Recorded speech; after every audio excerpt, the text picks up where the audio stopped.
Will didn't sign up to be Earth's last hope when he took this job cleaning alien shit at the New York Interstellar Zoo, but the former Marine captain was about to discover an alien plot that could mean the end of the human race. The zoo housed creatures from all over the galaxy, even the militaristic Gamelons, who were far more technologically advanced than humans. Will was hosing out the cage of a high-ranking Gamelon officer named Laros when he overheard the captive alien on a secret comm device, openly discussing plans to invade Earth in a matter of days. The captive aliens had been using the zoo as a front to spy on humanity's weaknesses and coordinate a massive assault to wipe humans off the galactic map. Will knew he had to act fast. He snatched Laros's communicator and rushed to inform his bosses and the Earth Defense Force about the impending attack. But the zookeeper was met with only doubt and bureaucracy from the higher-ups. They refused to mobilize defenses based solely on Will's word, without hard proof.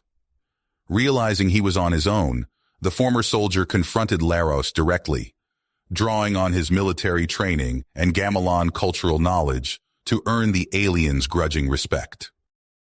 Laros saw the humans' courage and began to question the point of the invasion. He agreed to turn over intel to Will in exchange for a vow to treat the Gamelons fairly once the war was over. Now Will had to gather an undercover team to covertly sabotage the cloaked Gamelon warships hiding in orbit and find evidence to convince the EDF to preemptively strike before the alien attack commenced. As the clock ran out, Will and his ragtag band faced obstacle after obstacle, a zoo mole selling secrets to the Gamelons, skittish Earth officials reluctant to start an interstellar war, and the looming alien fleet poised to strike at any moment. With no other choice, the soldier-turned-zookeeper would have to use every trick and resource he had to smoke out the true scale of the Gamelon scheme, unite humans and friendly alien allies alike, and stop the invasion before humanity was bombed back to the Stone Age. The odds were long and the fate of civilization itself hung by a thread. Will and his team worked around the clock, fueled by a mix of adrenaline and desperation. They huddled around computer screens in a makeshift base, eyes bloodshot from lack of sleep. Mike's fingers flew across the keyboard as he hacked into the zoo's security systems. "I'm in," he announced, his voice hoarse. The screen flickered to life, revealing grainy footage of Gamelon agents huddled in a dimly lit room. They spoke in hushed tones, their words unintelligible, but their body language screamed of urgency. One of them held up a device, and the screen split to show a massive ship in orbit. "That's it," Will breathed. "That's the proof we need." Jack, his face still bruised from his infiltration mission, leaned in closer. "I saw those ships up close. They're loaded with enough firepower to level entire cities." Mike's brow furrowed as he worked to decipher the Gamelon communications. Numbers and symbols flashed across the screen, slowly coalescing into a coherent message. "I've got the invasion timeline and targets. They're going after major population centers and military bases." Will scooped up the printed intel, his heart pounding. "We have to get this to the EDF now." As he raced through the halls of the zoo, Will's mind raced with the implications of what they'd discovered. He was so focused on his mission that he didn't notice the figure stepping out of the shadows until it was too late. Dr. Adrian Voss stood before him, a cruel smile on his face. "Going somewhere, Mr. Holmes." Will skidded to a halt, his eyes narrowing. "Get out of my way, Voss. I don't have time for your games." Voss chuckled, pulling out a sleek alien weapon. "I'm afraid I can't let you leave with that information. The Gamelons have promised me a place in their new world order, and I intend to collect." Rage boiled up inside Will, and he launched himself at Voss. The two men grappled for control of the weapon, trading blows with brutal efficiency. Will's military training kicked in, and he managed to disarm Voss with a swift kick to the wrist. The weapon clattered to the floor, and Will scooped it up, pointing it at Voss's chest. "It's over, Voss. You're going to pay for your treachery." Voss sneered, his eyes darting to the door. "You're too late, Holmes. The invasion has already begun."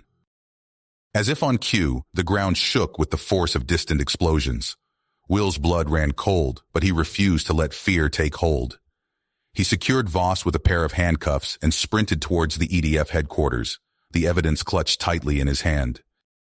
The EDF generals were initially skeptical, but as Will laid out the evidence before them, their expressions shifted from disbelief to dogged tenacity. They mobilized their forces, scrambling fighters and readying ground troops for the counter-offensive. Will's team was tasked with a crucial mission: infiltrate the Gamelon command ship and disable its weapons systems. Laros, who had grown to respect the humans' bravery, volunteered to guide them through the ship's defenses. The team boarded a sleek EDF craft, their weapons primed and ready. As they approached the command ship, the space around them erupted into a fierce battle. Fighters danced through the void, trading blasts of energy that lit up the darkness. Explosions bloomed like deadly flowers, and debris spun lazily through the vacuum. Will gripped the controls tightly, his eyes locked on their target. "Hold on," he warned as he wove through the chaos. Laros fed him the access codes, guiding them through the ship's outer defenses. The interior of the command ship was a labyrinth of corridors and bulkheads. Gamelon soldiers swarmed to meet them, their weapons spitting bolts of searing light. Will and his team fought their way through, Jack's plasma rifle making short work of the enemy troops. Mike hacked into the ship's systems, disabling security measures and sealing blast doors behind them. As they neared the bridge, the resistance intensified. The Gamelon commander himself stood before them, a massive warrior dripping with cybernetic enhancements. Will charged forward, ducking under a swipe of the commander's energy blade. They traded blows in a brutal dance, each seeking to exploit the other's weaknesses. Will's team joined the fray, their weapons blazing. The commander's bodyguards fell one by one until only the commander himself remained. With a final, desperate lunge, Will managed to bury his combat knife in the commander's chest. The Gamelon leader slumped to the floor, his life ebbing away in a pool of viscous fluid. Mike and Laros worked quickly, their fingers flying over the ship's control panels. With a final keystroke, the weapon systems went offline, and the command ship drifted helplessly in space. The tide of the battle turned, and the EDF forces pressed their advantage. The remaining Gamelon ships, disorganized and leaderless, fell before the human onslaught. Cheers erupted across the comms as the last enemy vessel exploded into a shower of molten debris. Earth had been saved, but the cost had been high. Will looked out over the wreckage of the battle, his heart heavy with the weight of the lives lost. But as he watched the blue marble of Earth rising in the view screen, he knew that their sacrifice had not been in vain. In the aftermath of the invasion, Will found himself hailed as a hero. The EDF leadership promoted him to a position of great responsibility, tasking him with the defense of Earth against future threats. Laros, who had risked everything to help the humans, was granted asylum and became a valued ally in the ongoing struggle. As Will stood before the cheering crowds, the weight of his new duties settled on his shoulders. He knew that the battle against the Gamelons was only the beginning, that there were countless other threats lurking in the depths of space. But with his team by his side, and the strength of the human spirit at his back, he knew that they would face whatever challenges lay ahead with courage and grit. The victory over the Gamelons faded into memory as Earth faced a new, more dire threat. Will stood before a massive view screen in EDF headquarters, his face grim as he watched the approaching Xyrillian fleet. The alien ships dwarfed anything humanity had ever encountered, their hulls jam-packed with weaponry beyond Earth's comprehension. "We can't just sit here and wait for them to reach us," Will growled, smacking his palm on the conference table. The EDF council members flinched at the outburst. "We need to strike now, while they're still out of range. Hit them hard and fast before they can bring their full force to bear." Admiral Chen shook her head. "And risk provoking an even more aggressive response? We don't know enough about their capabilities. Diplomacy is our safest option." Will's eyebrows furrowed. He knew the Xyrillians wouldn't listen to reason. Their ultimatum left no room for negotiation. As the council debated, Will slipped out of the room and made his way to a secure communications terminal. "Laros, I need your help," Will said as soon as the Gamelon's face appeared on the screen. "What can you tell me about these Xyrillians?" Laros's expression darkened. "They're conquerors, Will. They've laid waste to countless worlds, including most of our empire. Their technology is beyond anything you've faced. Will leaned in closer. But you've fought them before. There must be some weakness we can exploit. Laros nodded slowly. Their ships are formidable, but not impenetrable. I can provide you with intel on their defenses, their tactics. It won't be enough to stop them outright, but it might give you a fighting chance. That's all I need, Will said. Send me everything you've got. With the council still locked in debate, Will gathered his most trusted allies. Jack and Mike met him in a dimly lit hangar bay, their faces a mix of excitement and apprehension. What's the plan, boss? Jack asked, checking the charge on his plasma rifle. Will activated a holographic display of the Xyrillian flagship. We're going in. Laros provided us with access codes and schematics. We get aboard, plant these sabotage devices. He held up a handful of small, pulsing orbs, and grab any intel we can find. Mike whistled low. That's a big ship. How are we supposed to get past all those defenses? We'll have help, Will said as Laros stepped out of the shadows. Ready to stick it to the Xyrillians one more time? The Gamelon grinned, revealing sharp teeth. Always! Their stealth shuttle slipped past the outer perimeter of the Xyrillian fleet, cloaking technology barely masking their approach. Will's heart pounded as they neared the massive flagship, its hull seeming to stretch on forever. Shields down in Section 47B, Laros announced. Now's our chance. They breached the hull and found themselves in a cavernous docking bay. Xyrillian soldiers, towering figures encased in biomechanical armor, patrolled the area. Will and his team moved swiftly, using Laros's intel to avoid detection. As they made their way deeper into the ship, alarms began to blare. They're on to us, Jack hissed. Keep moving, Will ordered. We're almost there.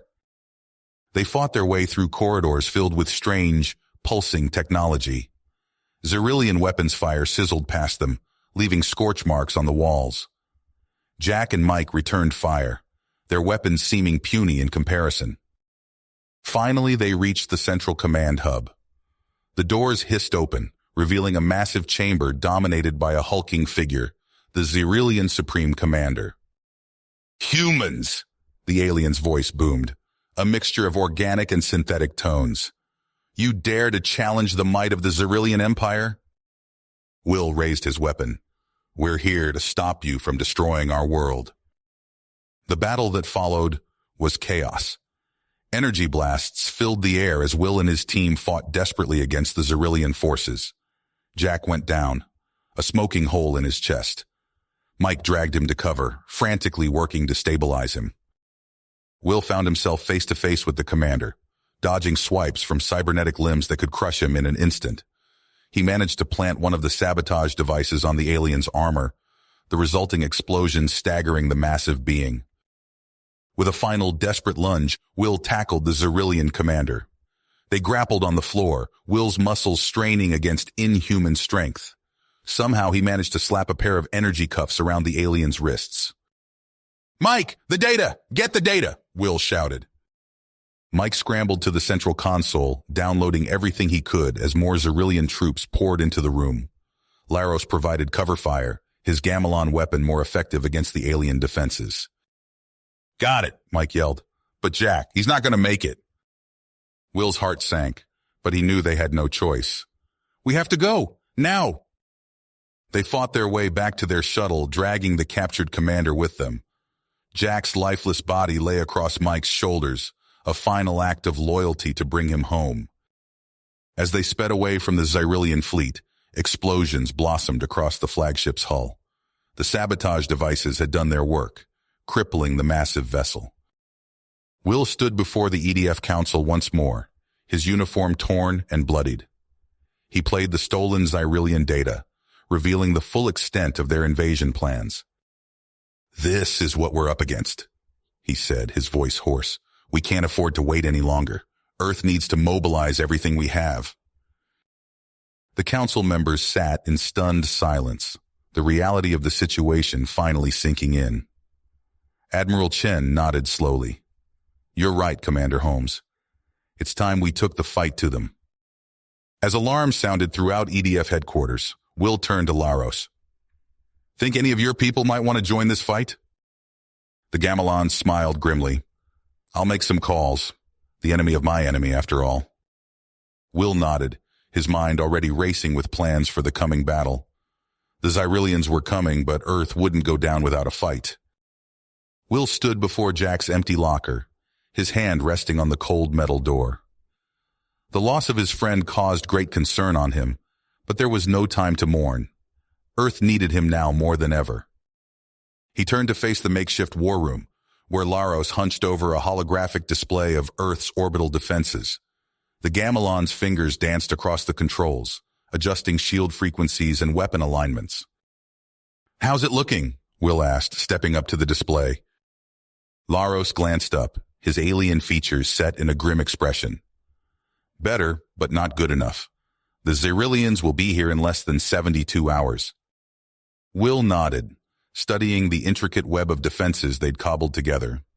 Repurposed mining rigs bristled with hastily installed weapon systems, while deep space probes formed a network of early warning sensors. Mike, how's the virus coming? Will called out. Mike looked up from his bank of computers, dark circles under his eyes. It's ready, but we'll only get one shot at uploading it to their systems. Will clapped him on the shoulder. Good work. Get some rest. We'll need you sharp when they arrive. As the hours ticked by, Will coordinated with EDF commanders and Gamelon officers, fine-tuning their battle plans. The combined human Gamelon fleet took up defensive positions, their hulls gleaming with newly installed plasma weapons. When the Xyrillian vanguard finally emerged from warp space, Will's breath caught in his throat. The alien ships dwarfed anything in Earth's arsenal, their hulls jam-packed with weaponry. All units, open fire, Will ordered. The void of space lit up as Earth's defenses unleashed a blistering barrage. Gamelon plasma beams lanced out, carving through Xyrillian fighter squadrons. Human railguns spat hypervelocity rounds that punched through alien armor. For a moment, it seemed like they might actually win. Then the Xyrillian flagship emerged from warp, and everything changed. Energy beams of impossible power lashed out, cutting through Earth's defenses seamlessly. Will watched in horror as entire cities were vaporized, millions of lives snuffed out in an instant. We need to end this now, Will growled. Laros, you're with me. We're boarding that flagship. Their shuttle weaved through the chaos of battle, barely avoiding streams of weapons fire. They crash-landed in the Xyrillian hangar bay, the impact rattling Will's teeth. What followed was a brutal slog through the alien ship. Cybernetically enhanced Xyrillian warriors seemed to be everywhere, their energy blades carving through Will's strike team. When they finally reached the command deck, Will's heart sank. The Xyrillian commander was nowhere to be seen. There! Laros shouted, pointing to a heavily armored door. He must be in the emergency bunker! They fought their way through, only to come face to face with a nightmare. The Xyrillian commander towered over them, more machine than living being. Its energy blades hummed with deadly power. Will and his team poured fire into the monstrosity, but it shrugged off their attacks like they were nothing. One by one, his soldiers fell to the commander's relentless assault. Just when all seemed lost, Laros let out a primal scream. The Gamelon charged forward, a makeshift plasma lance clutched in his hands. He drove the weapon deep into the commander's chest, energy crackling around the point of impact. Now, Will! Laros shouted, his body already beginning to disintegrate from the feedback. Will didn't hesitate. He jammed the data chip containing Mike's virus into the nearest console. Alarms began to blare as the virus spread through the Xyrillian systems. We need to go! Will yelled to his remaining team members.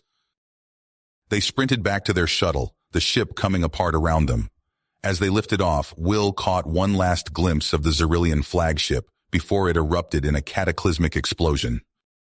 Their crippled shuttle tumbled through space, barely under control. Will gritted his teeth as they plummeted towards Earth's atmosphere, the hull glowing red-hot from re-entry. Somehow, they survived the crash landing. As Will pulled himself from the wreckage, He looked up to see the remaining Xyrillian ships in disarray. Without their command structure, they were easy prey for the combined human Gamelon fleet. Will watched as the alien armada turned tail and fled, their dreams of conquest shattered. But as the adrenaline faded, he felt the weight of everything they'd lost settle onto his shoulders. Shoulders. The weight of countless lives lost pressed down on him, threatening to crush his spirit. He stood amidst the ruins of what was once a thriving metropolis, now reduced to twisted metal and crumbling concrete. The acrid smell of smoke and ash filled his nostrils as he surveyed the devastation. "Commander Holmes," a voice crackled through his comm unit. "We need you at the command center immediately." Will trudged through the debris-strewn streets, his boots crunching on shattered glass and pulverized asphalt. The few survivors he passed moved like ghosts, their faces hollow and haunted. At the makeshift command post, a group of haggard officials huddled around a flickering holographic display. "We've detected alarming radiation levels," Admiral Chen said, her voice grave. She gestured to a map covered in angry red splotches. "The Xyrillian flagship's destruction has left vast areas uninhabitable." Will's stomach churned as he processed the implications. "How bad is it?" A Gamelon scientist stepped forward, his alien features etched with concern. "The contamination is spreading rapidly. Within weeks, nearly half the planet's surface will be too toxic for human life." The room fell silent as the full weight of their situation sank in. Will's mind raced, searching for solutions that didn't exist. A technician burst into the room, his eyes wide with panic. "Long-range scans are picking up Xyrillian signatures," he reported breathlessly. "They're regrouping at the edge of the system." Will's fists clenched involuntarily. "How long do we have?" "Days, maybe a week at most." The grim reality settled over the room like a suffocating blanket. Earth, battered and broken, couldn't withstand another assault. Will looked at the faces around him, human and Gamelon alike, and knew what had to be done. "We need to evacuate," he said, his voice barely above a whisper. "It's the only way to ensure humanity's survival." The ensuing debate was heated but brief. With no viable alternatives, the council voted to abandon their ravaged homeworld. Will's throat tightened as he announced the decision to the remnants of Earth's population.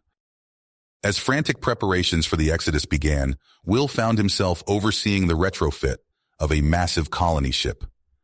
He worked alongside engineers and technicians, pushing his exhausted body to its limits. Sleep became a luxury he could ill afford. On the third day of evacuation efforts, alarms blared throughout the compound. Will sprinted to the command center, his heart pounding. What he saw on the security feeds stopped him cold. Mike Novak, his trusted friend and comrade, stood surrounded by Xyrillian soldiers. The hacker's face was twisted into a sneer as he gunned down human security personnel. "I've got the evacuation coordinates," Mike's voice crackled over the comms. "Sending them to you now, Commander." Will's world spun as the betrayal sank in. He grabbed a plasma rifle and rallied the nearest soldiers. "With me, we need to stop that transmission." They charged into the streets of New York, now an apocalyptic hellscape of broken skyscrapers and smoldering craters. Xyrillian energy weapons sizzled past Will's head as he dove for cover behind an overturned vehicle. "Mike!" Will shouted over the din of battle. "Why? How could you do this?" Mike's laughter rang out, cold and mirthless. "You humans are so predictable. Did you really think you could stand against the might of the Xyrillian Empire?" The firefight intensified, casualties mounting on both sides. Will's team pushed forward, inch by bloody inch. He caught glimpses of Mike through the smoke and debris, always just out of reach. A lucky shot from Will's rifle caught Mike in the leg, sending him sprawling. Will closed the distance, his weapon trained on his former friend's head. "It's over, Mike," Will growled. Mike's hand inched towards a datapad. Not quite. Before Will could react, Mike's fingers danced across the device. A triumphant grin spread across his face. "Coordinates sent. You've lost, Will." Will's finger tightened on the trigger. The plasma bolt seared through Mike's chest, leaving a smoldering hole where his heart had been. But the damage was done. The Xyrillians now knew exactly where the human refugees were headed. As the last pockets of resistance were mopped up, Will stared at Mike's lifeless body. The victory felt hollow, tainted by betrayal, and the knowledge that Earth's last hope was now in jeopardy. He gathered his remaining forces, their numbers dwindling by the hour. "We can't let those evacuation ships be sitting ducks," Will announced. "We need to buy them time." Laros, his Gamelon ally, nodded grimly. "What did you have in mind, my friend?" Will outlined his desperate plan. They would convert Earth's remaining defenses into a massive trap, luring the Xyrillians to their doom. It was a suicide mission, but the only chance to ensure humanity's survival. As the final evacuation transports lifted off, Will watched from the battered control room of Earth's last functioning military installation. Laro stood beside him, along with a handful of human and Gamelon volunteers, who had chosen to make this final stand. "Xyrillian fleet dropping out of warp," a technician called out. "They're taking the bait." Will took a deep breath, steeling himself for what was to come. "Initiate Operation Scorched Earth." The defenses roared to life, unleashing a furious barrage against the advancing Xyrillian armada. Will and his team fought with everything they had, knowing each second they held out meant more humans escaping to safety. As the battle reached its fever pitch, Will's hand hovered over the final failsafe. He looked to Laros, who gave a solemn nod. "For Earth," Will whispered and pressed the button. The world went white as antimatter warheads detonated across the planet's surface. The shockwave obliterated everything: Xyrillian ships, Earth's defenders, and the planet itself. In the lead evacuation ship, the remnants of humanity watched in horrified silence as their homeworld disappeared in a blinding flash. Earth, cradle of their species, was no more. As the light faded, leaving only debris where a vibrant world once stood, the refugees turned their gaze to the stars ahead. Their path forward was uncertain, fraught with danger. But thanks to the sacrifice of Will Holmes and his valiant few, they had a chance at a new beginning. The colony ship's engines hummed as it accelerated towards its distant destination. In the observation deck, a group of children pressed their faces against the viewport, marveling at the alien star. You have reached the end of the story. If you enjoyed this story and want to support us, please leave a like and subscribe to our channel, and for every comment that says 88, I will heart every single one of them. Thank you for your time.